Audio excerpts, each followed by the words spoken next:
क्या है, पुराना गाड़ी वापरने का, ईवी ले लेने का अभी। इसीलिए मैं नहीं आ रहा था यहाँ पे। बातें सुन के ऐसा लग रहा है कि सही में बुक करने जा रहे हैं।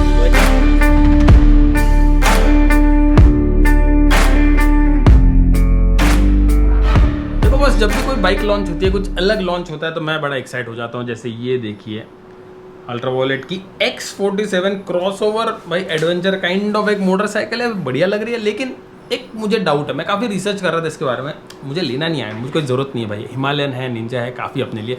लेकिन ऐसे मैं सोच रहा था कि इस पर अगर किसी को टूरिंग करना है, 300 किलोमीटर की रेंज क्लेम कर रहे हैं, टॉप बैटरी पे 250 भी दे दिया ना, तो बहुत बढ़िया रेंज है। मतलब 250 किलोमीटर में हम यूजुअली पेट्रोल तो भरते ही है। अभी ये अगर इस पर टूरिंग करना है तो टूरिंग कैसे करेंगे, क्योंकि इसका जो चार्जिंग है, ये प्लग वाला चार्जिंग है, अल्ट्रा वॉलेट का खुद का चार्जिंग है। तो यार एक स्टैंडर्डाइज्ड चार्जिंग इंफ्रा होना चाहिए मुझे लगता है, जहाँ पे कार चार्ज हो रही है CCS2 या वो वाले पोर्ट, वहीं पे बाइक भी चार्ज हो जाए तो बढ़िया हो जाए। सोचो ना, 200-250 किलोमीटर में रुकेंगे, चार्ज करेंगे। हम पेट्रोल भरते हैं तब 10-15 मिनट रुकते हैं, लेकिन इसमें आधा घंटा रुकना पड़ेगा। कुछ खा पी लेंगे, चाय वाय पी लिया, उसमें चार्ज हो जाएगी, वापस 200-250 किलोमीटर। भाई बढ़िया, एकदम सस्ते का सस्ता। ऑलरेडी सस्ती है बाइक, उसमें और भी सस्ती हो जाएगी, क्योंकि 10 किलोवाट ही है। 7 किलोवाट 10 किलोवाट चार्ज करने में कितना ही लगेगा? 22 रुपये के हिसाब से भी देखेंगे तो 10 किलोवाट को 200-220 रुपये में गाड़ी फुल चार्ज हो जाएगी फ्रॉम जीरो। मतलब हार्डली 150-200 रुपये के चार्जिंग में गाड़ी चलेगी 300 किलोमीटर 250 किलोमीटर। भाई आई स्ट्रांगली बिलीव कि EV इज़ द फ्यूचर।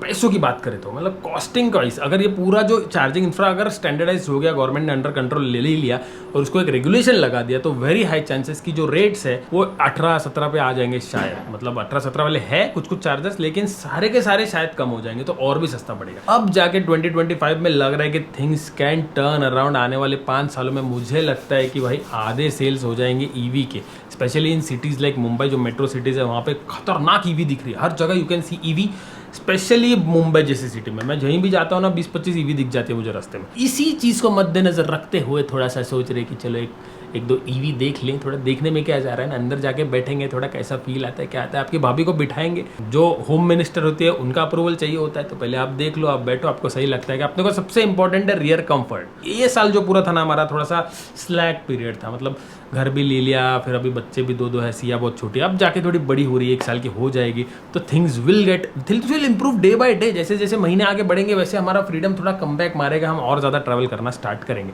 बस अभी थोड़ा सा 1 साल की 1.5 साल की हो जाए, उसके बाद we are ready to go. देखो कहाँ कहाँ ट्रैवल करते हैं, लेकिन उसके लिए भाई EV चाहिए। पेट्रोल में खर्चा नहीं करना है, पेट्रोल में बहुत महंगा पड़ता है, बहुत ज़्यादा। क्या बताएं आप, पता नहीं क्यों देख रहा हूँ कार, लेकिन देख रहा हूँ ऐसे मन में है। बुक कुछ नहीं हो, मन में भी बुक नहीं हुई है। प्रैक्टिकलिटी देखेंगे, अगर घूम पाएंगे तो ही सोचेंगे, नहीं तो फिर कोई पॉइंट नहीं। अगर गाड़ी खड़ी रह रही है तो उसका EMI भर के कोई पॉइंट नहीं है। बाय द वे, काश पठार राइड भाई, thank you so much guys, इतना अच्छा सपोर्ट, इतने सारे लोगों ने इतने अच्छे कमेंट्स किए। अगर नहीं आ पाया कोई तो नेक्स्ट राइड में मैं कोशिश कर रहा हूँ अक्टूबर-नवंबर में एक राइड करूँ, तो मुझे इंस्टाग्राम पे फॉलो करो, वहाँ पे मैं अपडेट डाल दूंगा। तो ये देखो भाई अपने तूफान की हालत, वॉश के पहले सोचा आपको दिखा दूँ, फुल ऑन गंदी है। मतलब हर एक पार्ट पे देखो सब पकोड़े जैसा पूरा मिट्टी चिपका हुआ है, नंबर प्लेट भी ढंग से दिख नहीं रही है इनफैक्ट। और ये साइड से देखो, ओ माय गॉड, लद्दाख के बाद ना अब जाके कहाँ अपना तूफान इतना गंदा हुआ है। यहाँ पे तो ये पूरी मिट्टी जमी हुई है, तो प्रॉपर इसको वॉशिंग कराते हैं, फिर इसके बाद तो आई थिंक बारिश बंद हो जाएगा। खत्म ही नहीं हो रहा है भाई बारिश, ऐसा लग रहा है साल हो गया बारिश ही चल रहा है। क्या पेट डॉग है?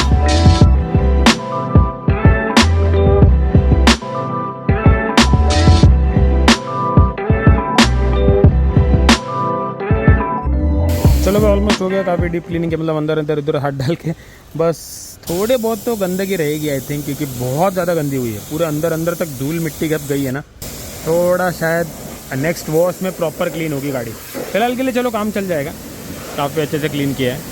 क्या है, पुराना गाड़ी वापरने का, EV ले लेने का अभी। EV लेने का, एक तो ले लिया है, अभी दूसरा अपग्रेड करने का जरूरत है। तो तन्मय भी सोच रहा है, हमारी बातें सुन के बोला मैं भी सोचता हूँ। वैसे भी पुरानी होगी ना, बहुत पुरानी, छोटी भी है ना, यूनिट बिगर कार ना, फैमिली है ना। क्या करे, कीड़े आहेत रे, काय नाही, खुजली है, काय गरज नाही, तरी पण अपग्रेड करायची। क्यों तो सस्ता पड़ता है, उस सस्ते पड़ने के चक्कर में EMI चालू करने का, 15 लाख रुपए EMI चालू करने का मस्त स्कीम है। वैसे अपना जो ट्राइपॉड है भूल गया था मैं राइड में, तो मैं आ ही रहा था ये साइड, तो सोचा कि चलो दे देते हैं। क्या चल रहा है? लेके आया गया है मुझे। अरे तूने, हाँ तू मुझे लेके आई है, नहीं तो मैं तो भाई महिंद्रा सोच भी नहीं रहा था। क्या टाइम पास? हाँ टाइम पास में कुछ हो ना जाए बस। तो B6 देख रहे, वैसे दोनों देख लेंगे, ये वाले भी देख लेंगे। जबरदस्त क्लैरिटी है ना स्क्रीन जी, असं लैपटॉप की स्क्रीन है भाई। ये नहीं पता था मेरे को इसमें डेटा भी है यार। साउंड तो खतरनाक साउंड है यार इसमें, आवडले वाटतं। हे आगे देखो किती स्पेस आहे, अजून पुढे होऊ शकतं, मागे आरामात बसेल। वो तो डिजाइन ही अभी वैसा है ना, स्पेस तो इनफ है। मैंने तो काफी सामने जगह छोड़ी है, इनफैक्ट पैर फैला के मैं आगे पेडल पे पैर रखा था। यहाँ पे देखो मेरी हाइट 5758, ओ है भाई, स्पेस तो है। इसीलिए मैं नहीं आ रहा था यहाँ पे। सीट्स थोड़े से ऐसे ऐसे है सीट्स थोड़े, हाँ थोड़ा सा पता नहीं लॉन्ग राइड कंफर्ट। इसमें ना देखो खिड़की छोटी है ना, ये देखो काफी छोटी है, मेरा पूरा हाथ ऐसा आएगा, थोड़ा सी स्पेस बचा, थोड़ा क्लॉस्ट्रोफोबिक फील हो सकता है, यू नेवर नो। हाँ बट ये इतना बड़ा खुल जाएगा, अपनी गाड़ी से तो बहुत ज्यादा स्पेस है। इधर भी एसी एकदम चिल है गाइस, वेरी ठंडा, एकदम फुल प्रॉपर पेट्रोल गाड़ी जैसा एसी है। वो गाड़ी शुरू है, अरे खूप आहे भर, आपल्या गाडीपेक्षा भरपूर मोठी आहे। 455 बूट स्पेस है टोटली। हाँ पूरा फ्लैट, क्या बात है, सही है। ये इसका चार्जिंग सॉकेट है, ये देखो यहाँ पे। और ये अलॉय व्हील्स नहीं है पैक 2 में, this is pack 2 by the way, steel RIMS है, तो ऐसा लग रहा है अलॉय ही है। तो अभी हम देख रहे हैं, देखो 9 ही, ये एक्चुअली पैक 3 है, टॉप मॉडल है, पैक 2 इनके पास अवेलेबल नहीं है, लेकिन वो अच्छा हो कि पैक 2 उसका अवेलेबल था। ये तो बहुत बड़ी गाड़ी है यार, 3 स्क्रीन है फुल ऑन, वहाँ पे यूट्यूब चाल, एक्चुअली बी मध्ये नहीं चालत बोलतात, चालताना गाड़ी चलेगी तब यूट्यूब नहीं चलेगा, लेकिन इस पे उधर चल जाएगा, सही है। 7-6 फुट के हिसाब से ज़बरदस्त स्पेस है यार। 65 वोट चार्जर, ओ 9 इज वेरी बिग, क्या बात है, बहुत बड़ी स्पेस है।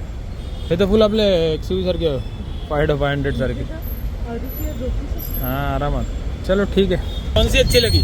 बहुत कंफ्यूजन है, बातें सुन के ऐसा लग रहा है कि सही में बुक करने जा रहे हैं, बजट में बहुत कंफ्यूजन है, ऐसा वैसा ऐसे देख रहे हैं। लेकिन हम विंडसर पे देख रहे हैं, अभी फ्रेश हमने ये गाड़ियाँ देखी ना, तो विंडसर का कंपैरिजन हो जाएगा। ये बहुत इंटरेस्टेड है B6 में, लेकिन पीछे का कंफर्ट में मजा नहीं आया हमको, और थोड़ी वियर्ड है। 9 तो बहुत बड़ी है भाई, इतनी बड़ी गाड़ी नॉट पता नहीं। नीडेड। ओके चलो जाके बैठते हैं, तो कंफर्टेबल सीट्स है ना, एवढी मोठी स्क्रीन है, ओहो बढ़िया स्पीकर है भाई, क्या बात है। तो देखो इसमें 23% में 95 की रेंज बता रहा है, this is the pro variant. Spacious तो है ना, कंफर्टेबल है ना एकदम। पीछे बैठ के देख, लुक एट द स्पेस, वो अपन अपने हिसाब से सामने बैठे थे, look at the leg room. Actually यही है हमारे लिए, क्योंकि हम लोग वो वॉकर लेके चलते हैं। एग्जैक्टली, यहाँ पे अरिका खड़ी रहेगी, यहाँ पे बैठेगी कभी कभी, और रिक्लाइनेबल सीट है, देख मैंने रिक्लाइन किया है। एक सीट ऐसा करके इधर पे डाल देने का, अगर लॉन्ग ट्रिप पे किसी को सोना है। This is a practical, very practical, spacious, ये लाइट वेट सब प्रो मॉडल में सब। व्हेंटिलेटेड सीट्स भी है, हे बघ आपल्या गाडीपेक्षा किती मोठी स्पेस आहे बघ, मागून पण पूर्ण कनेक्टेड लाईट आहे इकडे। अच्छा हॉर्न गाडीचाच आहे, और ये सामने से भाई पूरा कनेक्टेड, यार मस्त लगती है यार, एक्चुअली प्रैक्टिकल कार है, वेरी प्रैक्टिकल कार, सही है। देखो मस्त यहाँ पे चार्जिंग लगाने का, यहाँ पे गाड़ी चार्ज हो जाएगी, बढ़िया है बढ़िया है। लोग बोलेंगे बार बार, मैं वही बोलता हूँ, बस देखने गए थे और पता चले आ भी गई। मतलब अच्छा है, मैनिफेस्ट करना अच्छा है, लेकिन प्रैक्टिकलिटी सोचेंगे, सही में इतना ट्रैवल करेंगे क्या, इतना पॉसिबल है क्या, थोड़ा रिसर्च करना पड़ेगा, क्योंकि काफी सारा पैसा बचेगा ट्रैवलिंग में। सारा महाबलेश्वर गए थे 5,000 का पेट्रोल लग गया था, सोचो 5,000 का 1-1.5 के चार्जिंग में हो जाएगा काम ना, 4,000 रुपये बच जाएंगे। तो ऐसे महीने में 2 ट्रिप भी किया तो 10,000 का पेट्रोल बच जाएगा। थोड़ा सा बच्चे बड़े हो रहे हैं तो we can go and you know travel, हाँ, इसीलिए हम थोड़ा सोच रहे हैं। तो यही आइडिया है, लेकिन स्टिल नॉट श्योर। इस बार मैं फुल सोच समझ के करने वाला हूँ सब, क्योंकि छोटी मोटी चीज़ नहीं है ना, इसीलिए चलो देखते हैं। देखो बस मैं काफ़ी लाइफ में एक्सपेरिमेंट्स करते रहता हूँ। आप अगर मेरे पुराने सब्सक्राइबर हैं, मैंने अपने चैनल पे भी बहुत सारे एक्सपेरिमेंट्स किए, स्पेशली ईवी। भाई एक ज़माना जब ईवी स्कूटर भी नहीं चलती थी, अपन ने इलेक्ट्रिक साइकिल ले ली थी, और इलेक्ट्रिक साइकिल पे मैंने बहुत सारा कंटेंट बनाया था, उसको बहुत यूज़ किया था, मैं मुंबई में भी घूमता था। लेकिन बाद में धीरे धीरे देन भाभी प्रेग्नेंट हो गया आपकी, फिर उसके बाद फिर बच्चे नहीं हो पाए, तो then I sold the cycle. उसके अलावा भी अपन ने बहुत सारे एक्सपेरिमेंट किए हैं, तो EV scooter is also an experiment. I think it works for me perfectly fine. अब मुझे लगता है EV car also can be an experiment, क्योंकि एनीवेज हो के क्या होगा थोड़ा सा स्टार्टिंग में आदत लगेगा, चार्जिंग इंफ्रास्ट्रक्चर जानने के लिए, समझने के लिए, कैसा करना चाहिए, कैसा प्लान करना चाहिए। एक बार आदत लग गई ना दोस्तों, बढ़िया एकदम दिमाग में फिट हो गया ना कि कैसा ट्रैवल करना है ऑन एन ईवी, तो थिंग्स सॉर्ट हो जाएगी। ऑब्वियसली ये बात तो है कि कभी ना कभी रेंज एंजाइटी होगी, कभी ना कभी चार्जिंग नहीं मिलेगी, वहाँ पे लाइन लगी है, कभी ना कभी ये होगा ज़रूर, लेकिन उसके फ़ायदे भी है। काफ़ी ज़्यादा सस्ता पड़ रहा है, कार से आधे रेट में पड़ रहा है भाई, हिमालयन से भी सस्ता पड़ेगा if I travel in an EV, घर पे चार्ज किया तो और सस्ता, तो ये एक फ़ायदा तो है।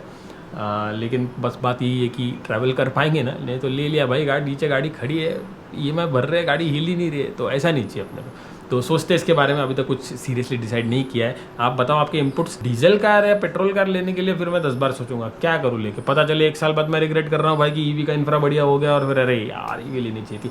हाइब्रिड भी एक ऑप्शन है। हाइब्रिड में प्रॉब्लम ये है कि बहुत महंगी गाड़ी है, 25 लाख में छोटी गाड़ी मिल रही है, 25 लाख में फुल फ्लेज हैरियर XUV मिल जाएगी, तो वो भी ड्रॉप कर दे अपन, कोई पॉइंट नहीं हो। लेना है तो ईवी, अगर इमीडिएट नहीं लेना है, लेकिन जब भी लेंगे ईवी लेंगे, नहीं तो फिर वी विल वेट। आप बताओ आपके थॉट्स कमेंट में। Thank you so much for watching, मिलता हूँ आपसे अगले ब्लॉग में, तो खुश रहिए, आबाद रहिए, live life dream size. By the way यार, थोड़ी राइड का कुछ आइडियाज़ दो यार, मैं सोच रहा था कुछ 4-5 दिन का, 1 हफ्ते का राइड करते हैं, लेकिन कहाँ करना है, कहाँ जाऊँ, ऑलमोस्ट सब कुछ देख लिया है, आसपास कितनी भी बार देखा है, बार बार क्या देखूँ, तो बताओ, सजेस्ट करो कुछ, कहाँ जाऊँ। ये सब देख लिया भाई मैं जितना भी आप बोलोगे आसपास का सभी देख लिया, तो कुछ अलग बताओ यार, कुछ अलग करना है।